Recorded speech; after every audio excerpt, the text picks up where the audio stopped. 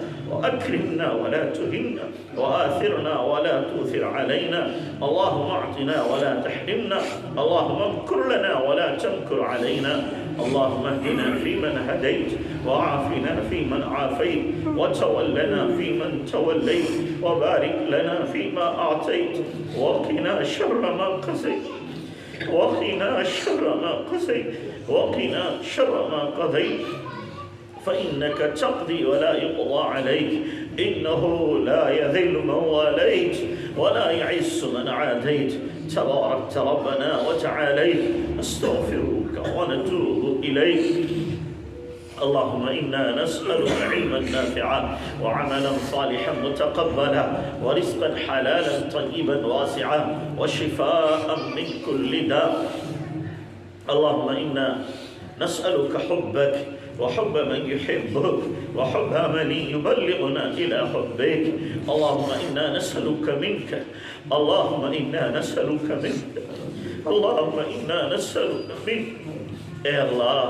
اے اللہ ہم ظاہر میں بندے حقیقت میں بہت گندے ہیں، اے اللہ ہمارے من کی گندگی دور فرما. اے اللہ تو ہی اللہ ہے، تیرے علاوہ کوئی معبود نہیں. ہم نے دل کی گہرائیوں سے مانا کہ تو ہمارا رب ہے، تو ہمارا رب ہے. اے اللہ تو نے تو ہمیں ماں کے پیٹ سے معصوم پیدا کیا تھا، کوئی گناہ نہیں تھا.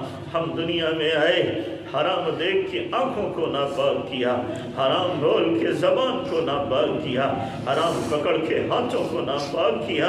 اے اللہ حرام سوچ کے دماغ کو ناپاک کیا، حرام چل کے قدموں کو ناپاک کیا. اے اللہ حرام محبتیں دل میں لے کے دل کو گندہ کیا. پورا وجود گناہوں میں سنا ہوا ہے، سر سے لے کر پیر تک گناہوں میں لت پت ہو چکے ہیں. میرے اللہ، پیارے اللہ، معاف فرما دے، معاف فرما دے، معاف فرما دے. تیرے نبی کی مبارک کی حدیثیں، اللہ یہ کتاب پوری ہوئی ہے، تیرے نیک بندوں کا تجربہ ہے، یہ دعائیں اس کے اختتام پہ قبول ہوتی ہیں. مولا ہماری بھی فریادیں سن لے، ہماری بھی فریادیں سن لے، ہمارے بھی گلے شکوے سن لے، ہماری پریشانیاں بھی دور کر دے، ہماری مشکلیں بھی آسان کر دے، ہمارے حالات بھی سازگار کر دے، ہمارے بھی نیک عزائم میں اے اللہ رنگ روغن بھر دے، ہمارے نیک ارادوں کو پائے تکمیل تک پہنچا دے. اے اللہ ہمیں بھی تو اپنا بنا لے، اپنا بنا لے، اور اپنا بنا رہنے کی توفیق عطا فرما. میرے مولا ہمیں نفس کے، شیطان کے، بری عادتوں کے، اللہ برے دوستوں کے حوالے نہ فرما. ہمارے نفس کو نفس مطمئنہ بنا دے، اللہ شیطان کو دفع کر دے، برے دوستوں سے پیچھا چھڑا دے. اے اللہ گناہوں سے ہماری جان چھڑا دے، گناہوں سے ہماری جان چھڑا دے، گناہوں کی نفرت عطا کر دے، طاعت کا ذوق، عبادت کا شوق عطا کر دے. اللہ علم کی پیاس لگا دے، علم کی پیاس لگا دے، علم کا رسیہ بنا دے. اے اللہ تقوی کا ذوق ہمیں عطا فرما. میرے مولا نیکی تقوی کی زندگی عطا فرما. اے اللہ سنت شریعت والی زندگی عطا فرما. اے اللہ بہت نافرمانی ہو گئی، بڑی بغاوتیں ہو گئی. اے اللہ گناہ کرتے کرتے بال سفید کر بیٹھے اور اپنی گندی عادتوں سے باز نہ آئے. میرے مولا معاف کر دے. اے اللہ ہم نے اپنی گندی عادت گناہوں کی نہیں چھوڑی، میرے اللہ تو اپنی اچھی عادت معاف کرنے کی نہ چھوڑ. مولا معاف فرما، معاف فرما دے. کریم آقا ہمارے اوپر نظر کرم ڈال دے، پیار کی نظر ڈال دے، محبت کی نظر ڈال دے، بیڑا پار ہو جائے گا. کریم آقا ہم نے اتنے جرائم کیے، اگر تو ظاہر کر دے، کوئی ہمیں منہ نہ لگائے، کوئی ہمیں قریب نہ کھڑا کرے. اے اللہ تیری ستاری کی چادر ہے کہ لوگ ہمیں سلام کرتے ہیں، لوگ پتہ نہیں کیا کیا سمجھتے ہیں. مولا جیسے دنیا میں پردہ ڈالا، آخرت میں بھی پردہ ڈال دینا، آخرت میں بھی رسوا نہ فرمانا، رسوا نہ فرمانا. میرے اللہ تیری شان کے لائق تو ہم سے کوئی عمل نہ ہو سکا، تیرے دربار کے قابل تو ایک سجدہ بھی نہ ہو سکا. مولا جو کیا ہے اسے ہی قبول فرما لے. اے اللہ ہم عیبدار، ہم کھوٹے سکے ہیں، ہمارے اعمال بھی ویسے ہیں. اے اللہ تو نے توفیق دی ہے، مولا انہی کو قبول فرما کے ہماری زندگیوں کو برباد ہونے سے بچا لے. اے اللہ مردود ہونے سے بچا لے، محروم ہونے سے بچا لے، شقی بدبخت ہونے سے بچا لے. میرے اللہ پوری امت کے حال پہ رحم فرما. اے اللہ امت پریشان حال ہے. اے اللہ کوئی امت کا رکھوالا نہیں، امت کا حقیقی قائد نہیں. اے اللہ امت میں حقیقی قائد پیدا فرما، امت کو لے کر چلنے والے پیدا فرما، امت کے لیے رونے والے پیدا فرما، امت کا درد رکھنے والے پیدا عطا فرما۔ اے میرے اللہ امت کی کشتی مجدھار میں ہے، مولا تو ہی خیمہ رہے۔ اے اللہ امت کی کشتی کو نکال دے، امت کی کشتی کو نکال دے میرے مولا، رحم فرما، کرم فرما۔ اے اللہ جن بچیوں نے اے اللہ فضیلت حاصل کی ہے مولا، ان کو ہر قسم کے فضائل عطا فرما، ہر قسم کی عظمتیں عطا فرما، ہر قسم کے اخلاق عالیہ سے متصف فرما، صفات حسنات متصف فرما۔ اے اللہ نبی والا خلق دے دے، صحابیات والی خوبیوں سے انہیں اے اللہ مزین فرما دے۔ اے اللہ ان کو مثالی بنا دے، نمونے کے طور پر قبول فرما لے۔ اے اللہ ان کے علم کو، عمل کو، نیکی کو، تقوی کو، زہد و قناعت، صبر شکر کو اے اللہ قبول فرما، اور ان صفات حسنات سے ان کو مزین فرما دے۔ اے میرے اللہ ہر قسم کی برائیوں سے ان کی حفاظت فرما، لعن طعن سے حفاظت فرما۔ میرے اللہ جہاں جائیں یہ روشن چراغ نہیں، اے اللہ روشن آفتاب و ماہتاب بن کے چمکیں، اور ان کے علم کی فضاؤں سے اے اللہ علم کی فضاؤں سے پوری فضا معطر ہو جائے۔ اے کریم آقا قبول فرما، اس ادارے کو بھی قبول فرما، اس کی ضروریات کا غیب سے تکفل فرما۔ اے اللہ جو تعمیری مراحل ہیں اے اللہ بسہولت عافیت کے ساتھ جلد از جلد پائے تکمیل تک پہنچا دے۔ اے اللہ اسباب کو غیب سے مہیا فرما دے۔ اے اللہ تمام مدارس کی، مکاتب کی، مساجد کی، اے اللہ مراکز کی، خانقاہوں کی، مقابر کی حفاظت فرما، ان کی ضرورتیں غیب سے پوری فرما۔ اے میرے اللہ دینی تنظیم و تحریکوں کی حفاظت فرما۔ اے اللہ ان کی محنتوں کو بار آور فرما، اور اپنی بارگاہ میں شرف قبولیت عطا فرما۔ اے میرے پیارے اللہ جتنی ہماری مائیں بہنیں آئی ہوئی ہیں اور جتنے ہمارے یہاں بھائی بیٹھے ہوئے ہیں اے اللہ ان کی دلی تمام جائز مرادوں تمناؤں کو پورا فرما۔ اے اللہ ہمیں بیماریوں سے شفا عطا فرما، ظاہری باطنی بیماریاں دور فرما کر ظاہری باطنی قوتوں سے مالا مال فرما۔ اللہ تمام بے روزگاروں کو حلال روزی نصیب فرما، بے اولادوں کو نیک صالح اولاد عطا فرما، بے بیاہ بچے بچیوں کے غیب سے انتظام فرما۔ اے اللہ ان بچیوں کو جو پڑھ رہی ہیں اے اللہ ان کو گھروں کی خوشیاں عطا فرما۔ اے اللہ شوہروں کی خوشیاں عطا فرما، اولاد کی خوشیاں عطا فرما۔ اے اللہ جتنی مائیں بہنیں آئی ہوئی ہیں اے اللہ سب کی دقتیں پریشانیاں مشکلات دور فرما دے، ہر قسم کی راحت عافیت سکون عزت عطا فرما۔ اے میرے اللہ اپنی مقبول بندیوں میں ان کو شامل فرما لے۔ اے میرے پیارے اللہ کریم آقا ہم تیرا بننا چاہتے ہیں، تو ہمیں اپنا بنا لے۔ اے اللہ نیکوں کو تو ہر ایک چاہتا ہے، اے اللہ جو گنہگار ہے اے اللہ تو ہی ہے جو نظر محبت ڈالتا ہے، تو ہی ہے جو نظر محبت ڈالتا ہے۔ اے اللہ تو نے اپنے گنہگار بندوں کو کہا یا عبادی الذین اسرفوا، یا عبادی الذین اسرفوا۔ اللہ تو نہیں تو اعلان کرایا ہے نبی عبادی انی انا الغفور الرحیم۔ اے اللہ ہمیں بھی معاف فرما، قبول فرما۔ اے اللہ جو بھی ہماری صلاحیتیں استعدادیں قوتیں ہیں اے اللہ اپنے دین کی خدمت کے لیے قبول فرما دے۔ اے اللہ صلاحیتوں کی ضیاء سے ہماری حفاظت فرما۔ اے اللہ دین کی خدمت کا اعلیٰ سے اعلیٰ ہمیں میدان عطا فرما، میدان عطا فرما۔ اے میرے اللہ کریم آقا عزت ملنے کے بعد ذلت سے بچا لے، غنیٰ ملنے کے بعد فقر سے بچا لے۔ اے اللہ ہدایت ملنے کے بعد گمراہی سے بچا لے، صحت کے بعد بیماری سے بچا لے۔ اے اللہ تیری محبت کے ملنے کے بعد محبت کی محرومی سے بچا لے۔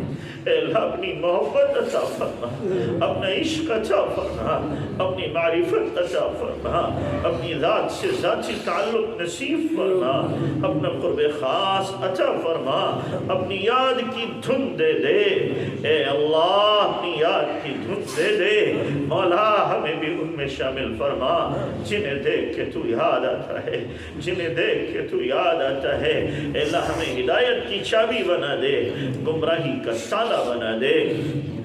اللہ ایمان کی موت عطا فرما، جمعے کے دن موت عطا فرما، شہادت کی موت عطا فرما، رمضان کے مہینے میں موت عطا فرما، سجدے کی حالت میں موت عطا فرما، اپنے راستے کی موت عطا فرما، نبی کے شہر میں جنت البقیع میں دفن مقدر فرما، حرمین شریفین کی بار بار مقبول حاضری کی توفیق عطا فرما، ہماری دعاؤں کو محض اپنے فضل و کرم سے نبی پاک صلی اللہ علیہ وسلم کے صدقے وسیلے قبول فرما، جزا اللہ عنا محمد ما هو علیہ صلی اللہ علیہ وسلم برحمتک۔